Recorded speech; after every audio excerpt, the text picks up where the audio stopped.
You know what's worse than having no ambition, having all of it, and doing nothing with it.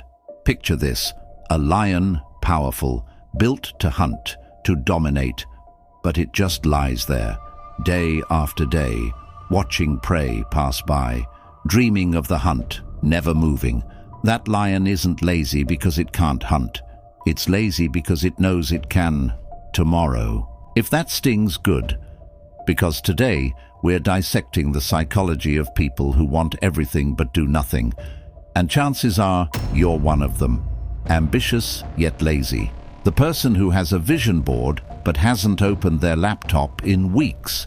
The entrepreneur who reads about millionaires but won't send one cold email. The artist who sees themselves on stage but hasn't picked up their instrument in months. You feel it, don't you? That burning desire for more, sitting right next to the crushing weight of inaction. You're not broken, you're not weak, but you are trapped. And the cage? You built it yourself. Let's talk about why. Here's the uncomfortable truth. Your brain is getting high on a fantasy.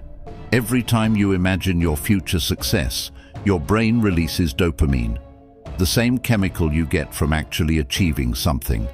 So you dream about the book you'll write, the business you'll build, the body you'll transform into, and your brain rewards you as if you've already done it. You're addicted to the potential version of yourself, and like any addict, you never want the high to end. Then there's the illusion of potential. As long as you don't try, you can't fail. And as long as you can't fail, you get to keep believing you're capable of greatness. Your untested potential feels safer than your tested mediocrity. So you overthink, you plan, you research, you wait for the perfect moment, the perfect strategy, the perfect version of yourself. But perfection is just fear wearing a disguise.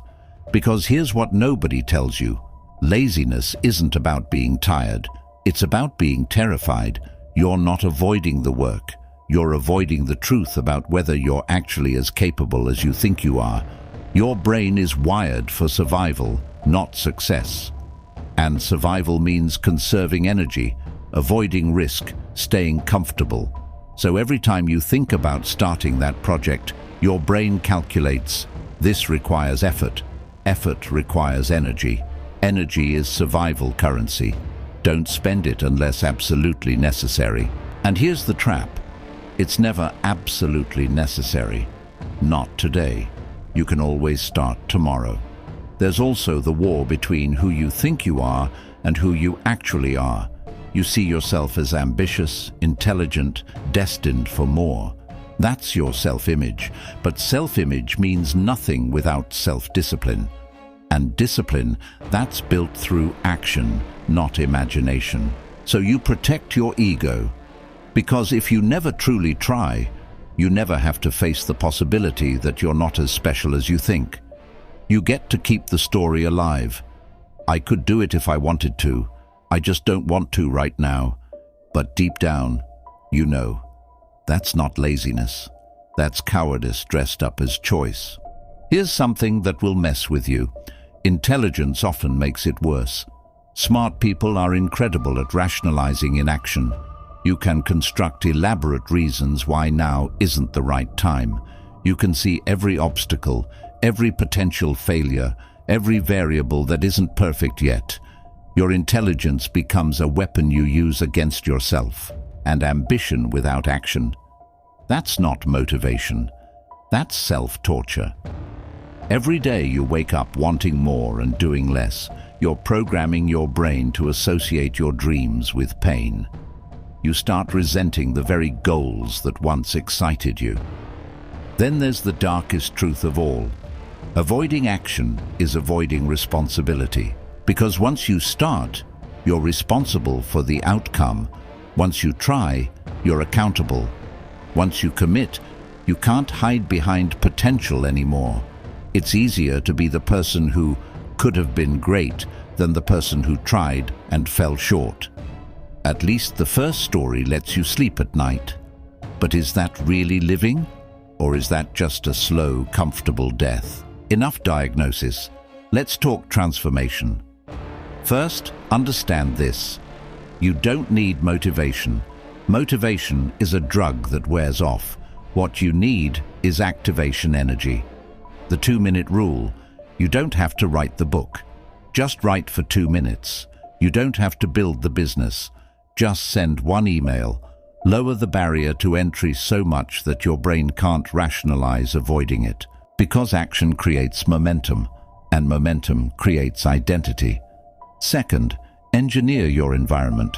Your surroundings are programming you. If your phone is next to your bed, you'll scroll. If your gym clothes are laid out, you'll work out. Stop relying on willpower. Willpower is finite. Systems are forever. Third, identity-based habits. Stop saying, "I want to be a writer." Start saying, "I am a writer who writes." The goal isn't to achieve something. The goal is to become someone. And you become who you are through repetition, not intention.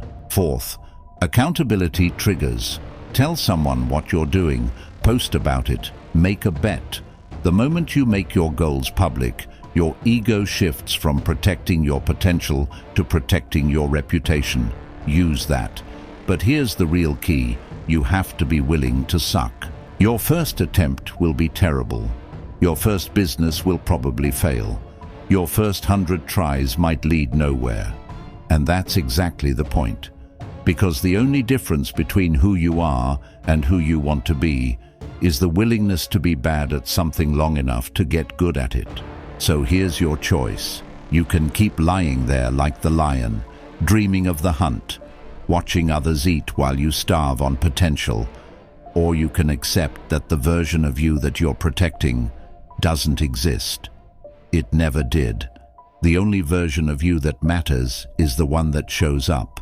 Messy, scared, imperfect, but moving. Because ambition without action isn't a personality trait. It's a tragedy.